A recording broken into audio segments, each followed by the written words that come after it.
Yeah, we'll start it with what happened today so far. Terrion Arnold and Derek Barnes both left camp with being evaluated. Derek Barnes for a hand injury and Terrion Arnold for a leg injury. Nice. I haven't gotten any updates yet, but that is the latest, that they're being evaluated for those injuries. It doesn't seem like it's that serious, but still, you don't like to hear that, especially with the camp that Terrion's been having in short duration, but so far this year. Well, with Malcolm not looking to come back until late September, obviously with the news with Barnes, with Anzo up in the air, seems like this team never can have enough depth in the linebacker room. Yeah, they're talking to Kaiser White of the Cardinals. He's in town today, I believe. Correct? Yep. You know what I don't like? I don't like noise around teams. And what I mean by noise is contract holdouts, that's noise. Injuries, that's noise. Somebody saying something stupid, that's noise. Somebody getting arrested, that's noise. I'm hearing a lot of noise around the Detroit Lions. And I think for the first time, I am concerned about this season. I was never concerned about the season because, A, they can't have as many injuries as they did last year, but they're already starting with the injuries, and we're not even into training camp. Anzalone has a contract thing. There's just noise around this team. I like quiet teams. And that's something that this regime has been great at. Win or lose, even when they were terrible when they first got here, the noise was mostly eliminated. That's an interesting take because I hadn't really thought about that, but I have in the last week kind of been feeling a little more unease with this team. The offensive line situation didn't bother me. The retirement didn't bother me. Saying goodbye to some defensive coordinators and bringing in new guys didn't bother me. It seems to all kind of be happening right now as we're getting back into camp, and this is new for us. We haven't seen that over the last 4 years. What is it, getting it out the way, or is this things to come? You know, because sometimes when you start getting injuries and discontent, it's an avalanche and it never stops. Or sometimes it's like better to get it out the way and then everything is great later on. So I don't know, but I don't like the fact that Lee McNeil is going to be out for most of the season. Levi is gone now. Levi, but I didn't count on him anyway. Yeah, it seems like we might have a season now. I still believe that this is a playoff team. I still believe that we're going to see this team in the Super Bowl. But it also could be a year where the fan base kind of turns on this whole situation. If this team only wins 9 or 10 games, 10 games might get them into the playoffs. I got news for you, brother. They could win 15 games again, and the fan base is going to turn on them to a certain extent. They're going to say, because of the Commanders, oh, yeah, they won 15 again, but this is fake. Wait until they get into the playoffs. They're not going to be able to beat anybody. So I think the fan base has been scarred with that Commanders loss. Yeah, they've been scarred with the way the season ended, and I don't think that's going to go away until the Lions prove that they can be a good regular season game and a very good playoff team. The trauma with this fans is very, very real. And then we got a quick reminder from a team we've never beaten in the playoffs in Washington last year. I kind of am starting to see this team going through a lot of adversity, sneaking into the playoffs. Unlike last year where everybody had all of the expectations, when you lost 22 defenders, I don't understand that going into the playoffs. But this could be maybe a team that kind of comes in under the radar, that suffers an opening week loss in Green Bay as they're trying to figure out their new offense out. And I absolutely believe that this team will make the playoffs. I don't think that they're going to miss the playoffs by any stretch. Yeah, but you're saying sneak. And I kind of maybe like that for this team. Is that crazy? No, it's not crazy at all, because a lot of times what we found recently in sports, teams who are playing better at the end advance over teams that have better records. So we've been seeing that a little bit more than we usually do. But get in the playoffs, get a good seed, and then take it from there. Spenny, how would you feel about a 10-7 wild card berth for this Lions team? I'd be disappointed, but as long as you're in the playoffs, obviously it's much harder to win the Super Bowl if you don't win your division. We know that only like 4 teams in the past fucking 50 years have done that. I don't know the exact stat, but I think it's like just the Giants and maybe a couple other teams that have done it.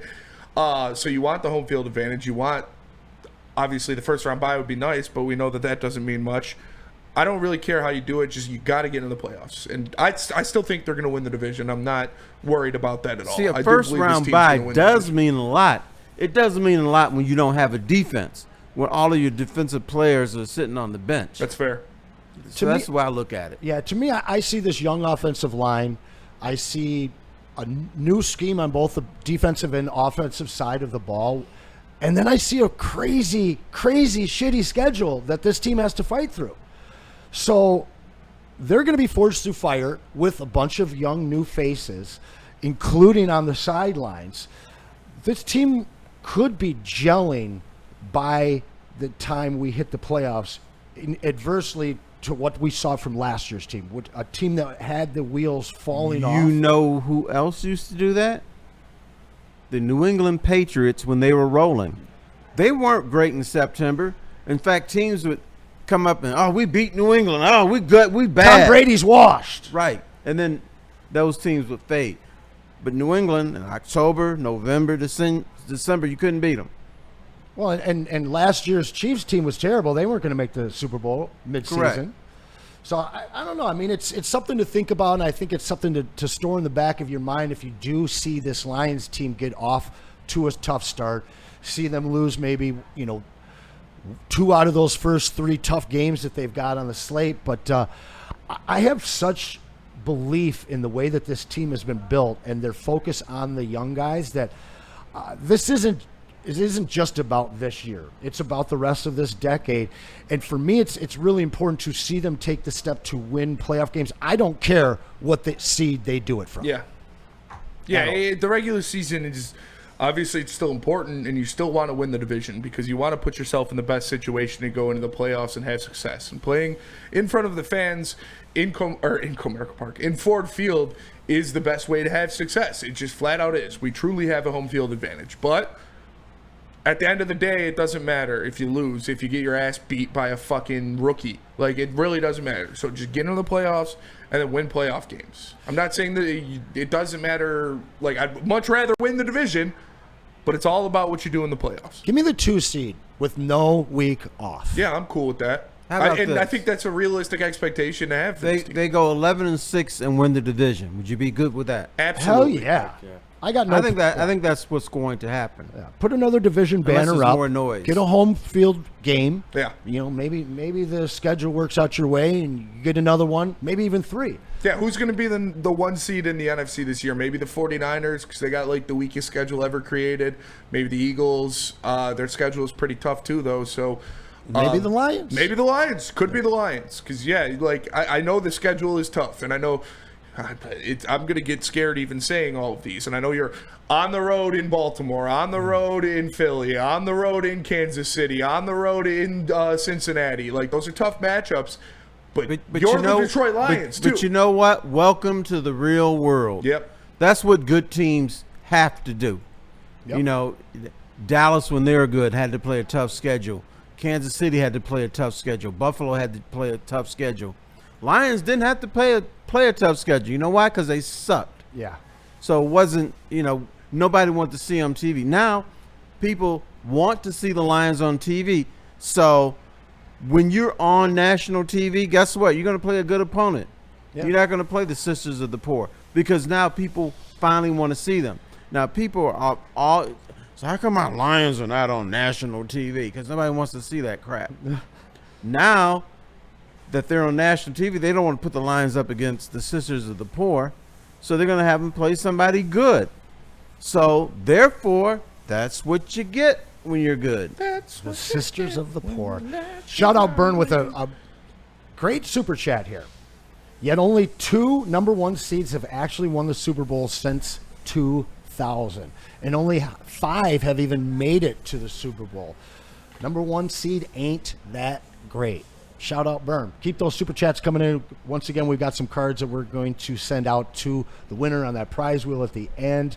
And of course, we'll read those super chats out loud for you. So going back to like the injuries at camp, obviously today, Terrion Arnold left camp with an apparent leg injury, which again didn't seem that serious from reports, but we still don't know what it is yet. Derek Barnes, also same kind of thing, left camp with a hand injury. We don't know what it is yet. Didn't seem too serious.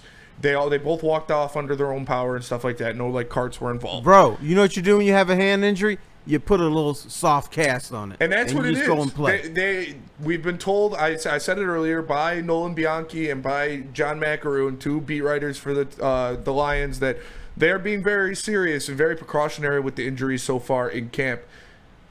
Do these still concern you? But I feel like they're not going to be that bad. Hopefully, pray to God that they're nothing serious. But you still don't like to see it. No. I mean, you always see a little bit of this in training camp.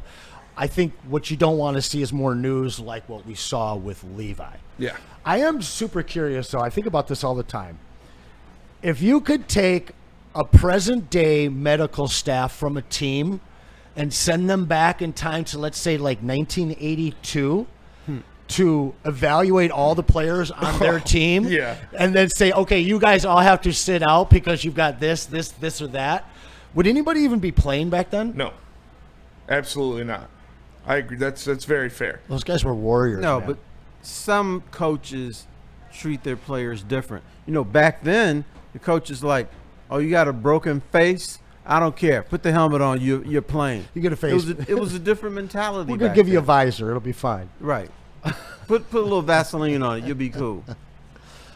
Well, we are. Oh, what did they? Oh, it was a rub dirt on it. Yeah. But that was a different time. But now, and I don't want to use the word pamper, but you have to treat athletes different now because they're all commodities. They're like corporations. You want to get as much out of your athletes as you can. Back then, it was like, who gives a shit? You injured, we need you, so you get out of here. We shoot them up and send them out. Intern Simi, did your parents ever tell you to rub dirt on it? I can't remember a specific time, but I'm sure there was. I got a pretty good story. It's not about me. It's about my dad.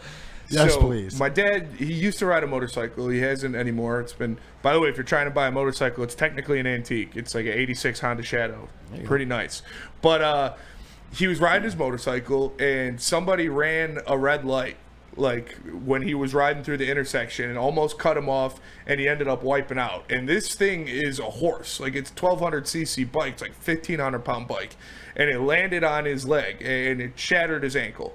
And he got up, and like there was a cop there or something. The cop helped him get the bike off of him, and he was talking to him, and he asked the cop, he's like, I got to take my bike into the shop. It was like scratched up the gas tank a little bit. The cop's like, I mean, I respect your priorities, but you should probably go to the hospital first and check. He's like, no, I got to go there. So he goes to the shop, his bike gets fixed, whatever. That night, he goes to a wedding with my mom. My parents were still together at this point. And he dances at this wedding all night, goes home. On a shattered ankle. Has to cut off his shoe because his ankle is so swollen. He goes to the hospital the next day and has to get a plate and 3 screws in his ankle because it was completely shattered. Oh, that's really old school. But he went to a wedding and danced on it all night. Yeah, that's old Is that why you a badass, Spinning? I mean, yeah, I everything I get from my dad for sure. Amen, baby.